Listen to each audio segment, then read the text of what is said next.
Assalamualaikum warahmatullahi wabarakatuh, Akang dan Teteh, rekan dan sahabat, Bapak dan Ibu sekalian, selamat pagi, selamat berjumpa dengan saya Muhammad Ashari. Nah, pada kesempatan pagi ini, saya mohon izin kepada teman-teman semua untuk sedikit menjabarkan mengenai konsep dari olah nafas gitu ya. Bagaimana olah nafas ini bisa dipakai jadi terapi nantinya, bagaimana olah nafas ini bisa membuat kita jauh lebih fit, atau bagaimana olah nafas ini bisa membantu kita untuk self healing gitu ya. Target-targetnya sih sederhana seperti itu.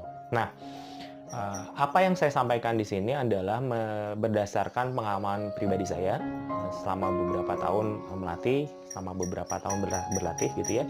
Dan kemudian kita juga dari tahun 2014 sudah aktif di manajemen terapi holistik Indonesia, di mana kita mengajarkan olah nafas ini pada pasien-pasien kita dan hasilnya juga sangat-sangat baik. Kita juga melalui MTHI, kita juga melahirkan banyak terapis-terapis yang memang sangat-sangat capable, sangat-sangat mampu dalam memberikan layanan terapi. Nah, beberapa bulan yang lalu, kalau ini backstory-nya gitu ya, beberapa bulan yang lalu kita sudah mulai melakukan latihan secara online. Nah, feedback dari latihan itu adalah banyak sekali pertanyaan yang kami pikir kalau dijawab langsung saat itu akan sulit gitu ya, keterbatasan waktu dan teman-temannya gitu ya. Kalau di chat grup itu juga akan sulit karena itu secara tulisan gitu ya. Maka kita putuskan untuk bikin video ini. Oke. Nah, satu hal lagi yang akan saya sampaikan sebelum kita mulai adalah apa yang saya sampaikan ini belum tentu benar gitu ya. Jadi pasti ada perbedaan pendapat gitu ya. Saya berusaha sebaik mungkin menjelaskan sebaik mungkin, sedetail mungkin apa yang menurut saya benar. Tapi belum tentu itu sama dengan apa yang Akang dan Teteh believe gitu ya, percayai gitu ya. Jadi bisa jadi kita beda pendapat gitu ya. Makanya saya mohon izin kalau nanti ternyata beda pendapat, kita berdamai saja gitu ya. Ya kita nggak mau rusuh gitu ya. Nah, semoga apa yang saya sampaikan ini akan bisa jadi referensi ketika teman-teman berproses gitu ya. Karena kan yang namanya belajar itu kan kombinasi dari berbagai sumber gitu ya. Siapa tahu ini bisa jadi salah satu sumber yang menurut Akang dan Teteh masuk akal ya. Kalau kita latihan seperti ini menurut saya sih masuk akal, logis, itu harus jadi patokan ya gitu ya. Nah, oke. Kembali ke konsep dasar. Jadi apa sih yang disebut dengan olah nafas? Jadi olah nafas itu sederhananya adalah kita mengatur asupan oksigen, gitu ya. Kita mengatur asupan oksigen. Nah, jadi sebetulnya dengan olah nafas ini kita mengkondisikan, latihan olah nafas itu mengkondisikan badan supaya kekurangan oksigen. Kalimatnya ya. Jadi badan itu kan, kalau badan kekurangan oksigen itu bahaya atau tidak gitu ya? Pertanyaan gitu ya. Kan kita, kekurangan kalsium bahaya, kekurangan zat besi bahaya. Apakah kekurangan oksigen bahaya gitu ya? Nah, teman-teman sekalian, badan kita tuh hebat. Jadi ketika kita masalah oksigen ya, kalau misalkan kita lari misalkan, atau misalkan kita baru olahraga gitu ya, ketika kita lari, apa yang terjadi? Sel-sel ini kan membakar energi ya, memerlukan energi. Jadi tubuh itu membongkar energinya via oksidasi, gitu ya. Jadi ada proses membutuhkan oksigen di dalam tubuh. Apa yang terjadi adalah badan kita ini langsung membuat nafas lebih cepat, gitu ya. Lebih cepat supaya apa? Oksigen lebih banyak yang masuk karena kebutuhannya banyak gitu ya. Kalau kita lagi tidur kita biasa-biasa saja si nafasnya. Kita lagi nyantai biasa-biasa saja. Begitu kita lari 100 meter ngos-ngosan. Ngos-ngosan itu adalah refleks tubuh untuk memasukkan banyak oksigen karena emang dibutuhkan gitu ya. Nah, itulah kondisi olahraga. Jadi kekurangan oksigen itu ketika dia berjalan natural gitu ya, dia normal banget. Nah, apa yang terjadi kalau teman-teman olahraga? Kalau teman-teman olahraganya sering dan rutin, badan jadi berubah gitu ya. Tadinya lari 100 meter itu ngos-ngosan. Tapi kalau larinya rutin, dalam sebulan 100 meter itu nggak kerasa. Udah jadi biasa. Kenapa? Karena ternyata badan kita beradaptasi.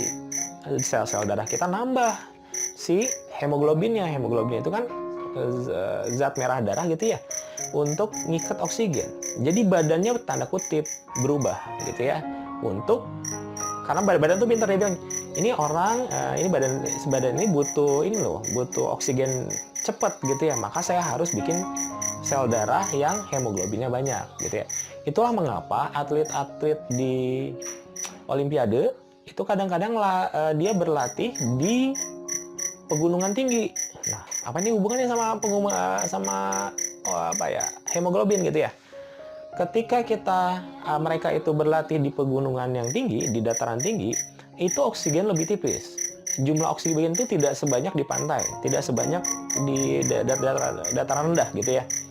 Apa yang terjadi ketika narik nafas? Biasanya oksigen itu banyak, anggap aja 100. Ketika di dataran tinggi sekali nafas itu cuma 80.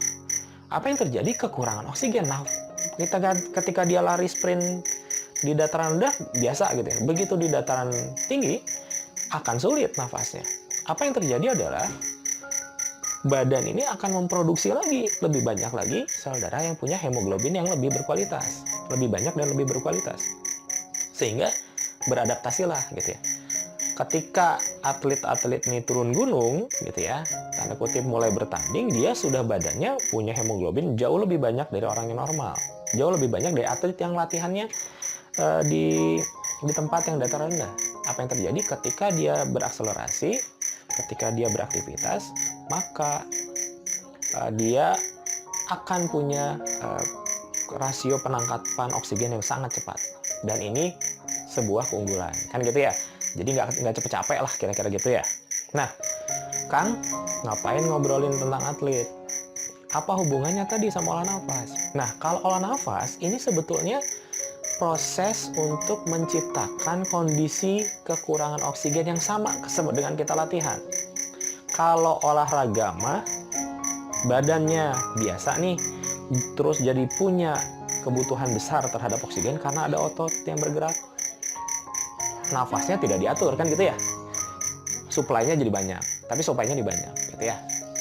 Terjadi aja si proses latihan itu. Ketika olah nafas adalah kita nggak banyak gerak biasanya. Kita cuma duduk, gerakan juga cuma dorong misalkan ya. Tidak terlalu banyak kardio, tapi oksigennya dikecilin. Apa yang terjadi? Sama terjadi bahwa kekurangan oksigen. Badan aktivitas misalkan normalnya 100. Oksigen biasanya masuk 100. Oksigennya yang dikecilin. Ketika dikecilin, terjadi perbedaan. Nah, ketika terjadi perbedaan itu, apa yang terjadi? Otak merintahin, saya harus ngambil oksigen gede, kan gitu ya? Maka ketika latihan olah nafas sangat-sangat wajar, sangat-sangat benar bahwa Akang dan Teteh akan merasakan kesulitan sekali ngatur nafasnya. Itu adalah indikator bahwa latihannya benar. Kalau latihannya nggak benar, olah nafas 20 kali nafas biasa-biasa aja. Nah, tapi kalau latihannya benar, kita ngatur nafasnya benar, maka 10 kali nafas kita akan merasakan tantangan yang besar untuk mengatur pernafasan ini. Tapi kita harus ngatur. Kenapa, Kang? Ya karena kita harus mempertahankan si perbedaan gap ya kebutuhan oksigen tadi. Kita harus mempertahankan badan itu harus kekurangan oksigen. Sehingga bukan kita yang menyerah masukin oksigen banyak gitu ya, nafas bocor gitu ya. Tapi badan kita yang berubah gitu ya. Ya tadi supaya hemoglobinnya jadi lebih banyak sehingga konversi penyerapan oksigen di paru-parunya jauh lebih besar gitu ya. Nanti kalau ada beberapa nafas yang menggunakan penahanan. Kalau ditahan nafas itu sebetulnya proses yang penting. Ketika ditahan nafas itu kita memaksa oksigen yang biasanya nih masuk nih diserap, keluar lagi gitu ya. Karena waktu di dalamnya ini sebentar, oksigen yang keluar lagi juga banyak gitu ya. Jadi misalkan oksigen masuk 100, yang diserap 20 udah keluar gitu ya. Tapi kalau kita nahan nafas, atur nafas, tarik masuk 100, tadinya udah mau keluar nih, baru keserap 20 udah mau keluar, kita paksa diam dulu. Serapnya 40 deh, jangan 20 ting gitu ya. Baru nanti keluar kan gitu ya. Jadi kita akan punya sel-sel paru-paru yang jauh lebih responsif untuk menangkap oksigen. Kira-kira seperti itu. Nah, itu konsep dari olah nafas gitu. Jadi saya ulang lagi, olah nafas adalah proses kita melatih diri dan melatih pikiran untuk menciptakan fase kekurangan oksigen di dalam tubuh. Fase kekurangan oksigen ini adalah fase latihan, gitu ya. Secara ilmu olahraga hal yang sama, gitu ya. Itu definisinya umum, gitu ya. Apa sih fase latihan? Fase latihan adalah fase di mana tubuh itu dikondisikan untuk kekurangan oksigen. Kang, bahaya atau enggak? Kembali kan gitu ya. Kalau kita memang secara sadar melakukan latihan berarti nggak terlalu bahaya. Kan nggak selamanya gitu ya, tidak 24 jam kita kekurangan oksigen gitu ya. Ketika setelah latihan, nafas biasa lagi gitu ya, maka kita akan merasakan sensasi ringan badan gitu ya, enteng gitu ya, enakeun. Tadinya capek banget, tiba-tiba fresh. Ya itulah apa yang terjadi dengan sebuah latihan gitu ya.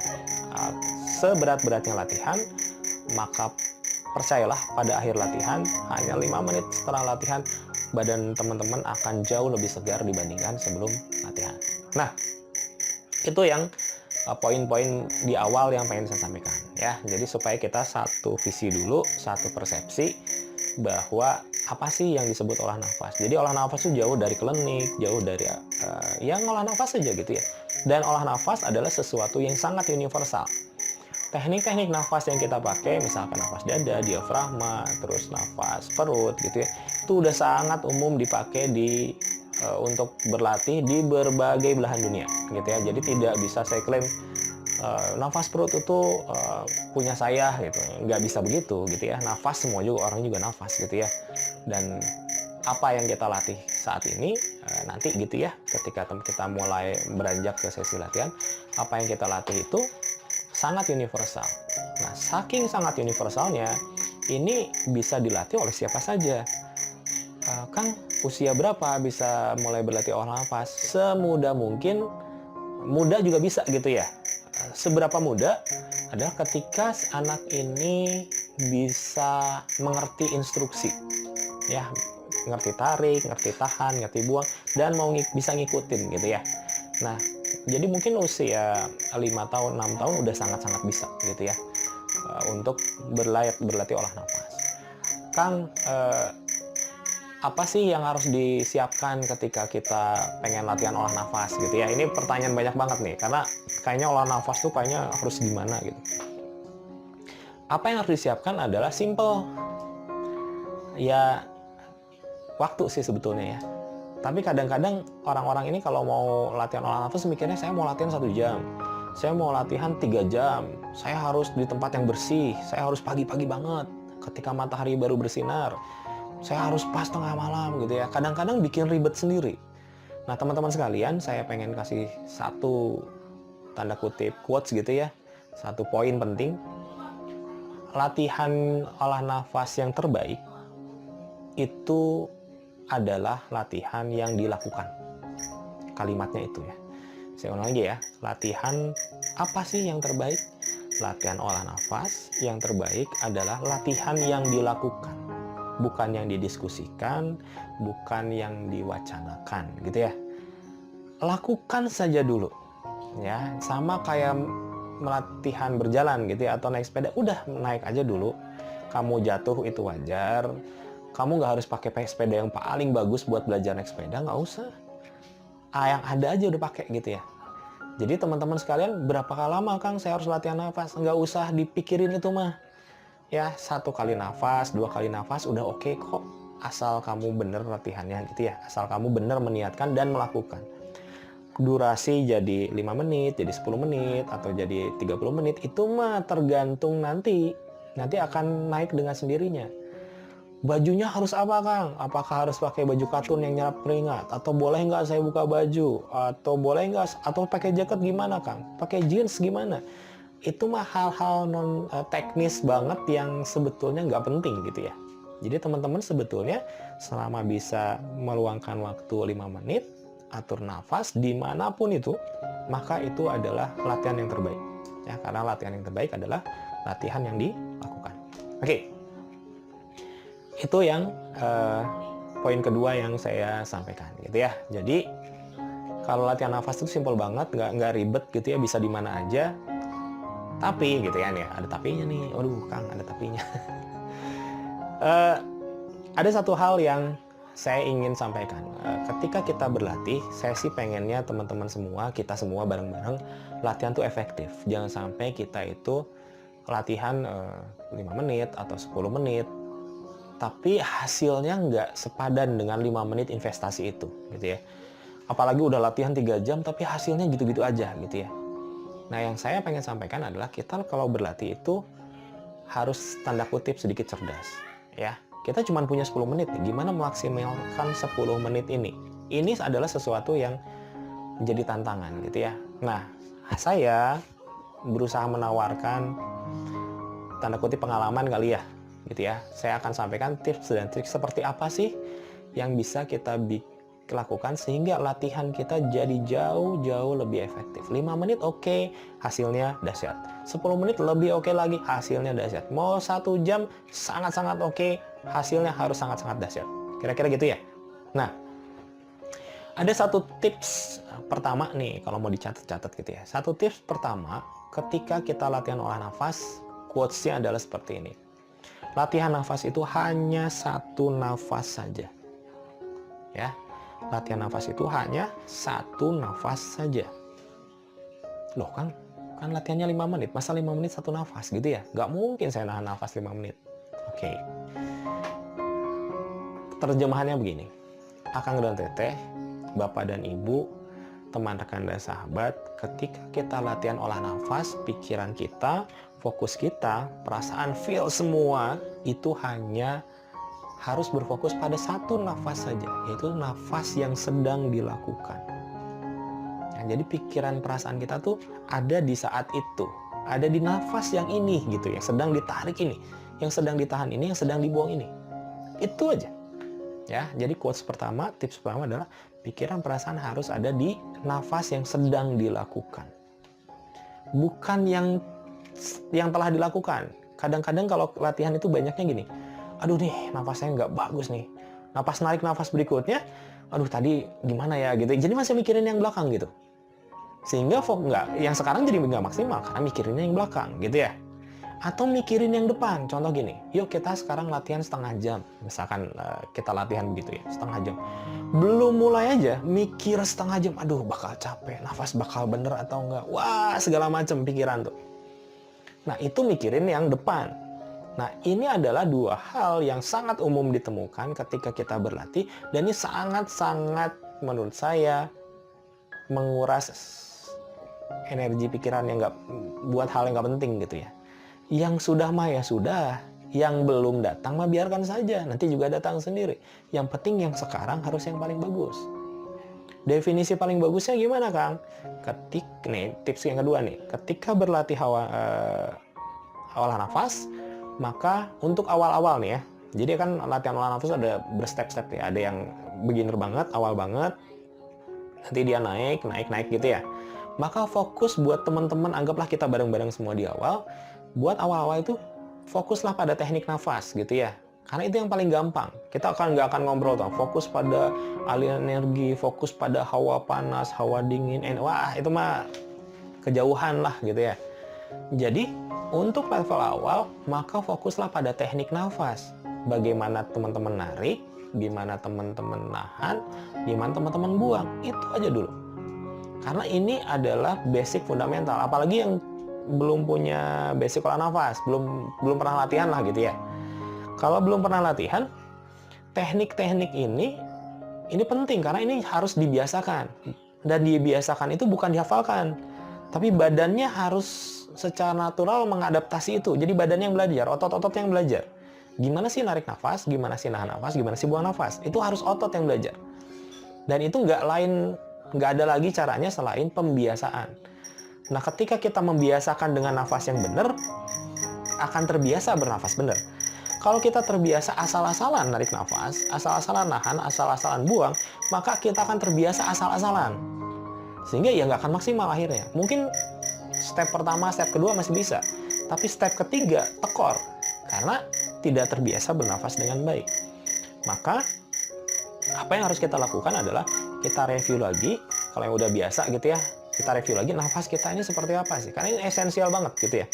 Kalau bikin bangunan itu ada semen, ada besi gitu ya, ada bata, ada apalagi semen, besi, batas, pasir gitu ya. Nafas ini menentukan kualitas dari semen, kualitas dari pasir, kualitas dari batanya, kualitas dari besinya. Kualitasnya. Kita bisa saja merancang pengen bisa sampai level bangunan level 5 gitu ya. Tapi kalau kualitas semennya jelek, kurang gitu ya, atau batanya nggak bagus gitu ya, kita bisa bangun sampai level 2, tapi mungkin nggak akan kuat sampai level 5, kira-kira gitu ya. Esensial banget nih. Nah, jadi di awal-awal saya ulang lagi, kita fokus pada teknik nafas. Gimana narik, gimana nahan, gimana buang. Dari segitu banyak, untuk awal-awal cuman fokus di 2 aja. 1, buang nafas harus sampai habis. Tidak ada latihan olah nafas yang efektif tanpa buang nafas sampai habis, dan habisnya harus banget. Ya, dan ini akan membuat teman-teman gak nyaman. Kalau latihan buang nafas sampai habis itu susah. Kita orang-orang yang milih susah. Karena dengan latihan dengan susah, jadi benar hasilnya. Karena dengan latihan yang susah, semuanya nanti kesana jadi gampang. Ya, jangan milih yang gampang. Ya, karena nanti kalau sekarang pengen yang gampang-gampang, kesannya susah. Biasanya begitu. Ya, jadi 1 tips pertama, kalau dari segala macam dari teknik olah nafas, maka fokuskan pada 1, yaitu buang nafas sampai habis banget. Yang kedua, kalau sudah habis baru boleh tarik, dan tariknya harus perlahan. Harus perlahan. Tahan mah biarin aja dulu, nggak usah dipikirin. Yang penting buang sampai habis banget, tarik perlahan. Ini adalah jibakunya, perjuangannya, tantangannya, perangnya teman-teman sekalian dalam olah nafas. Gimana buang sampai habis, tarik pelan-pelan. Kang, jurusnya gimana, gerakan gimana? Itu mah biarin aja dulu, itu mah nanti ya, belakangan gitu ya. Tidak terlalu penting buat di awal-awal. Kalau teman-teman mikir jurus itu penting, sementara nafasnya masih belum bagus, menurut saya sih itu salah ya. Tuh, kenapa? Latihan olah nafas itu bisa hanya dengan nafas saja, tidak pakai jurus, it's okay. Tapi kalau kita latihan olah nafas jurusnya doang yang di ini, nafasnya belum, ya itu bukan latihan olah nafas, itu jadinya senam gitu ya. Gerakan apapun bisa jadi gerakan latihan olah nafas kalau nafasnya benar. Tapi teman-teman pun punya gerakan canggih segala macam, ngikutin BTS, ngikutin Blackpink, atau ngikutin apa gitu ya, gerakannya keren gitu ya, tapi olah nafasnya nggak ada, itu bukan latihan olah nafas. Kira-kira seperti itu ya. Itu tips ketika kita mau latihan olah nafas ya. Nah, teman-teman sekalian, pada kesempatan kali ini kita belum dulu ngobrol tentang apa sih yang mau latihan nafasnya seperti apa. Saya mau jelasin dulu si basicnya dari olah nafas tadi. Nah, satu hal terakhir yang saya mau sampaikan adalah dari mana sih energi itu berasal. Nah, gitu ya. Ini semoga kelihatan di sini ya. Jadi, ketika kita ngobrol tentang pengaturan nafas, kita lihat metabolisme tubuh ya. Metabolisme tubuh itu, setiap gerakan setiap syaraf bergerak gitu ya, setiap otot bergerak, setiap pencernaan misalkan, pencernaan bergerak, pencernaan bekerja, semuanya kan butuh energi gitu ya. Nah, dari mana energi ini datang? Karena kita kan nggak nyolok dari listrik gitu ya. Kalau nyolok listrik jebret gitu beda, jelas. Kita tidak menyerap langsung dari matahari gitu ya. Dari mana energi ini datang? Energi ini datang dari makanan dong. Makanan menghasilkan energi kan gitu ya. Makanan menghasilkan energi, bagaimana caranya? Kok bisa? Makanan itu adalah sebetulnya kayak baterai sebetulnya kalau kata saya. Jadi ada energi tersimpan di ikatan-ikatan itu. Di ikatan-ikatan karbohidrat. Itu energinya level tinggi gitu ya. Nanti dirubah jadi glukosa, jadi glikogen gitu ya. Yang ketika nanti ada kebutuhan energi, siapa sih yang bertanggung jawab untuk memproduksi energi? Adalah sel. Sel ini menghasilkan energi karena di sini ada yang namanya mitokondria. Mitokondria. Mitokondria adalah organel sel yang berfungsi menghasilkan energi. Kira-kira gitu. Jadi, kalau ini sel, maka ada gula dalam atau glikogen gitu ya. Glikogen.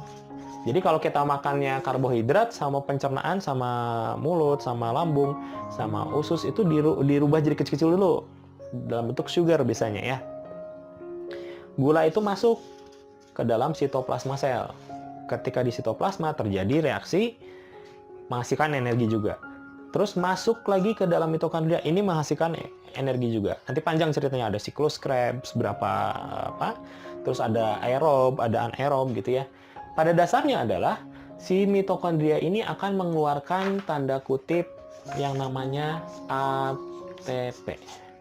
Adenosin tri itu artinya 3 ya, fosfat. Gugus adenosin yang punya 3 fosfat.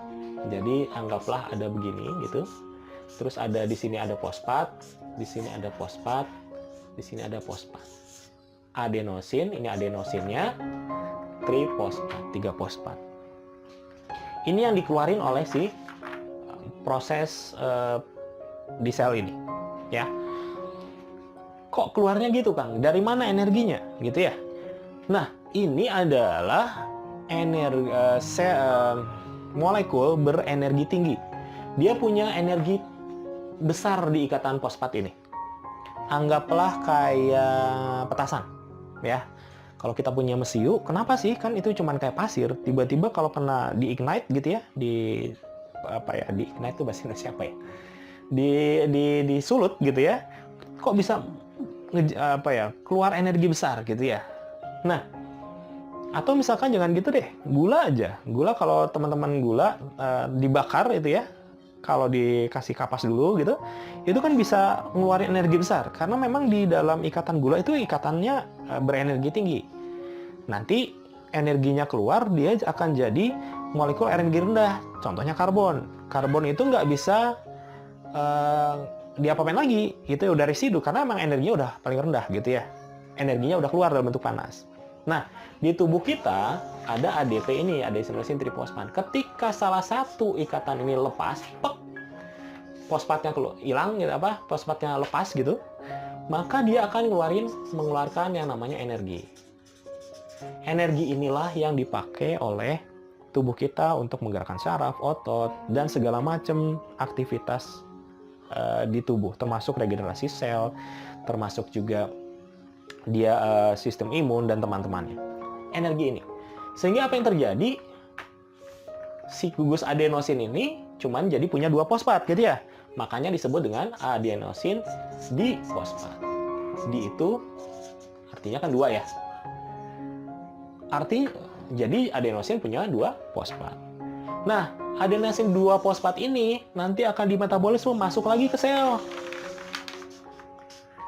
Masuk di sel, apa yang terjadi? Dia ngikat lagi 1 fosfat gitu di sini. Ngikat ini butuh energi. Karena kan tadi kan ngelepas energi ya, cedar, lepas gitu ya. Energinya ditangkap sama sel segala macam buat aktivitas. Nah, si yang sudah meledak ini berarti tenaganya sudah berkurang, dia akan dimetabolisme sama tubuh, masuk ke sel lagi, ngikat 1 fosfat. Tapi ngikat itu butuh energi gitu ya. Kan ceritanya kemun baterai mah dicas gitu ya, dicas. Kalau misalkan anggap aja udah lepas, terus datang tuh dilas lagi gitu ya, disambungin lagi. Disambunginnya ini butuh energi. Energinya tadi dari makanan ini, di mitokondria ini. Sehingga keluar dari sini, dia akan keluar lagi sebagai adenosin trifosfat. Kadang-kadang ADP ini nggak langsung masuk. Kadang-kadang dia lepas lagi 1 fosfatnya, cetek, lepas. Jadi, apanya? Nah, yang namanya adenosin monofosfat. Ya, mono itu 1. Jadi gugus adenosin yang cuman punya 1 fosfat. Ini biasanya kalau kita latihan olahraga lagi ini nggak sempat masuk, udah dilepas lagi, jebret lagi, lepas lagi, jebret lagi gitu ya. Karena memang kebutuhan dari tubuh. ADP dan AMP ini nantinya akan masuk lagi ke sini, dijadiin ATP lagi, diputar gitu. Jadi persis kayak power bank gitu ya. Dipakai habis pakai habis cas, pakai cuman jumlah sel di tubuh kita kan banyak banget. Maka proses ini berlangsung dengan sangat-sangat intens dan cepat. Apalagi kalau kita memang pakai aktivitas yang orang-orang beraktivitas sangat-sangat sangat-sangat intens gitu ya. Maka kebutuhan energi besar, maka perputarannya cepat. Efeknya apa? Lapar. Ya betul sekali. Kenapa lapar? Gitu ya. Kok bisa ada hubungannya pakai energi sama lapar gitu ya? Lapar itu adalah sinyal otak sebetulnya ya. Jadi teman-teman, kenapa sih kita lapar? Karena otak dapat sinyal. Badan ini kekurangan glikogen, kekurangan glukosa. Jadi lapar itu sebenarnya sinyal bahwa badan itu kekurangan gula sebetulnya. Glikogen lah. Anggapnya gula lah biar gampang ya. Kekurangan gula. Ketika kekurangan gula, otak langsung respon, gue lapar nih, gue lapar. Makanya kita makan. Makan supaya apa? Mengisi lagi si cadangan glikogen ini. Glikogen nanti dibakar lagi di sini buat proses ini berputar seperti itu. Gitu. Nah, Kang, berarti wajar dong kalau saya habis latihan olah nafas jadi lapar? Wajar. Gitu ya. Tapi pertanyaan gini, apakah saya harus langsung makan? Nah, itu ada pertanyaan untuk episode berikutnya. Tapi Pak, enggak lah. Saya jawab aja sekarang. Apakah perlu langsung makan? Enggak. Ya, karena sebetulnya badan kita itu punya cadangan energi yang besar. Tidak hanya glikogen. Gula itu kan kayak fast foodnya ya, cepat langsung masuk proses. Kita juga punya fat ya. Punya lemak. Lemak adalah cadangan energi juga, energinya tinggi juga, gitu ya. Ketika kita glikogen habis, tapi gula ini sudah banyak terpakai, tubuh tidak mendapatkan asupan yang baru, maka dia akan mulai mengurai lemak. Lemak ini dipecah-pecah lagi, masuk lagi, bisa diproses gitu ya. Diproses pasti jadi glikogen gitu. Nah, jadi apa yang terjadi adalah apakah latihan olah nafas itu bisa buat badan kita lebih langsing?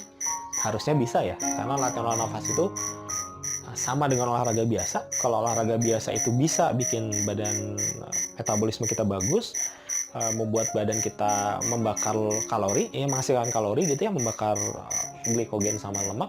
Harusnya olah nafas juga bisa, kalau benar gitu ya.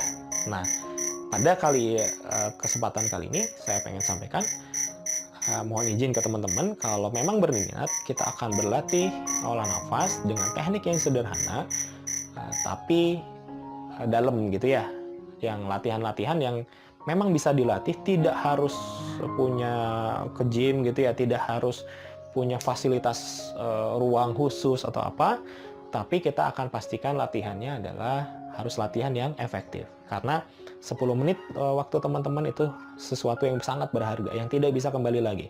Maka kita harus maksimalkan 10 menit. Teman-teman nonton video ini udah mungkin setengah jam, saya berharap ada manfaat yang didapat dari video ini, tidak sia-sia, sehingga teman-teman punya gambaran dulu tentang bagaimana sih si metabolisme ini menghasilkan energi. Nah, fungsi latihan tadi sudah dijelaskan, menghasilkan gap oksigen, bagaimana tubuh secara umum ya, ini kan nggak detail ya, secara umum menghasilkan energi dan perputaran seperti apa sudah dijelaskan gitu ya. Satu hal lagi yang mau sampaikan di terakhir, Kang, bagaimana dengan hewan dan tumbuhan gitu ya? Hewan itu jelas sama dengan kita ya, metabolisme selnya sama gitu ya, karena selnya juga sama. Jadi dia akan memproduksi ATP dengan cara yang sama juga. Apakah kalau disebut ATP ini energi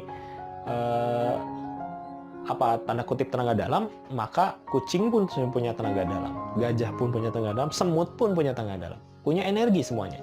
Energi ini yang membuat bisa bergerak gitu ya, bisa metabolisme bisa berjalan gitu ya. Kang, bagaimana dengan tumbuhan? Tumbuhan juga punya gitu ya, cuman dia bukan di mitokondria tapi di klorofil gitu ya.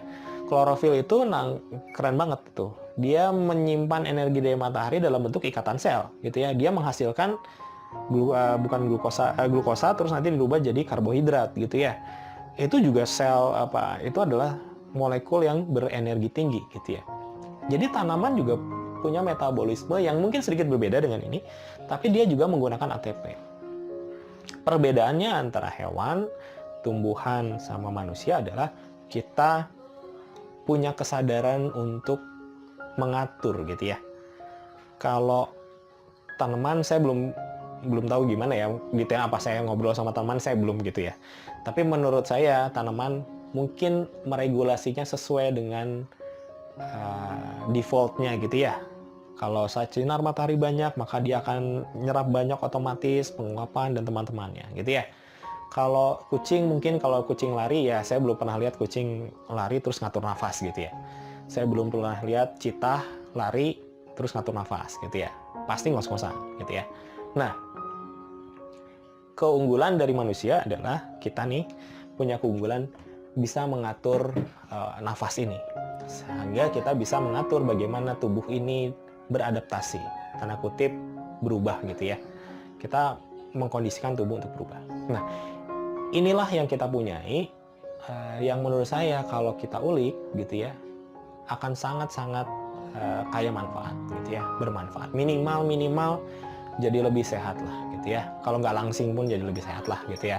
Kira-kira seperti itu. Nah, teman-teman sekalian, Bapak, Ibu, teman rekan dan sahabat, demikian video yang pertama ini. Pada video pertama ini saya sangat-sangat ingin memberikan dasar-dasar pola nafas itu seperti apa. Jadi jauh sekali dari klinik, jauh sekali dari hal-hal yang tidak masuk logika gitu ya.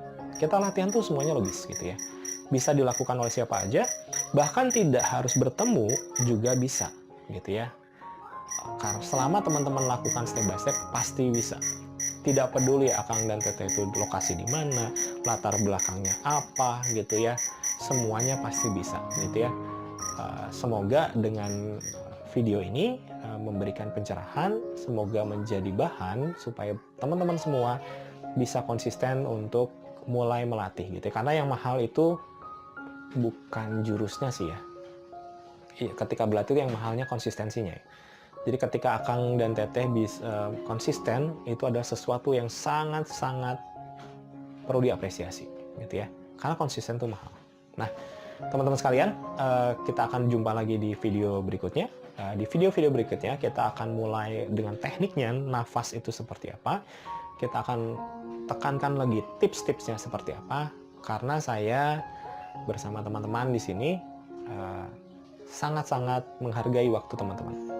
Ketika teman-teman cuma punya waktu 10 menit harus sangat-sangat berharga. Harapannya teman-teman juga bisa melihat dan merasakan sebetulnya, experience gitu ya, merasakan ya, bisa merasakan betapa efektifnya latihan yang akan kita lakukan.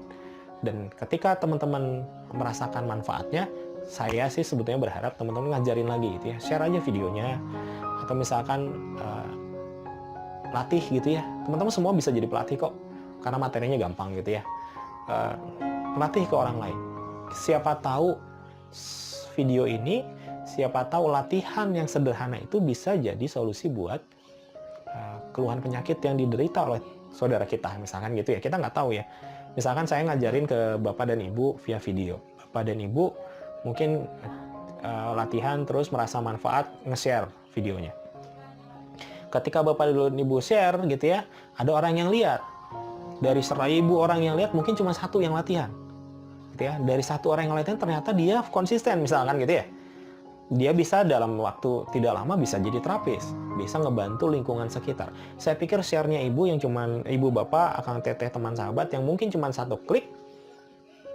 Ya kalau tanda kutip kita hitung-hitungan ya, hitung-hitungan multi level pahala gitu ya.